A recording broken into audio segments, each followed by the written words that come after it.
चलित वर्ष जुक्त 2 बोर्ड परीक्षा मार्किंग ढांचार हेब परिवर्तन। एथर 20 मार्क असेसमेंट 80 मार्क थ्योरी परीक्षा हेब।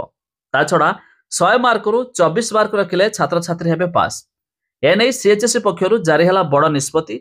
आसंतु संपूर्ण अपडेट जानिबा ता पूर्वरु वीडियो को लाइक कर दियंतु, सब्सक्राइब करना थिले एबे सब्सक्राइब करी पाखर थिबा घंटी चिन्ह को दबाई दियंतु। पिलांको बोर्ड परीक्षा चाप कमाइबा और भलो नंबर स्कोर करिया पई नेशनल ढांचारे परीक्षा करिबाकू उच्च माध्यमिक शिक्षा परिषद पक्षरु निष्पत्ति नियाइछ।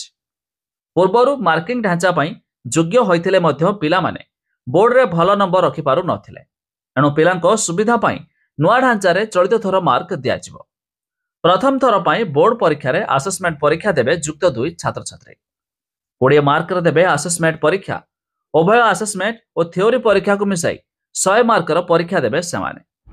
तबे 100 रु 24 मार्क रखिले छात्र छात्री जुक्त 2 पास करिवे। पिलांको बोर्ड परीक्षा चाप कमाइबा और भलो नंबर स्कोर करिया पई नेशनल ढांचारे परीक्षा करिबाकू उच्च माध्यमिक शिक्षा परिषद पक्षरु निष्पत्ति नियाइछ।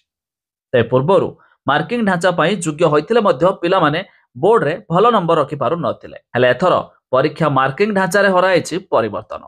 80 मार्क रे हेबो थ्योरी, 20 मार्क रे हेबो असेसमेंट।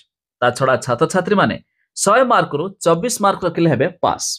एने सीएचएससी नेला बड़ निष्पत्ति। एणु पिलांको सुविधा पई नुआ ढांचारे चलित थर मार्क दियाजिवो। एने सूचना दैछंती सीएचएससी परीक्षा नियंत्रक प्रशांत कुमार परिणा। तेबे अधिक जानिया पई वेबसाइट रो लिंक हम डिस्क्रिप्शन रे देछु, आपण माने जाई मध्य चेक करते पारिबे।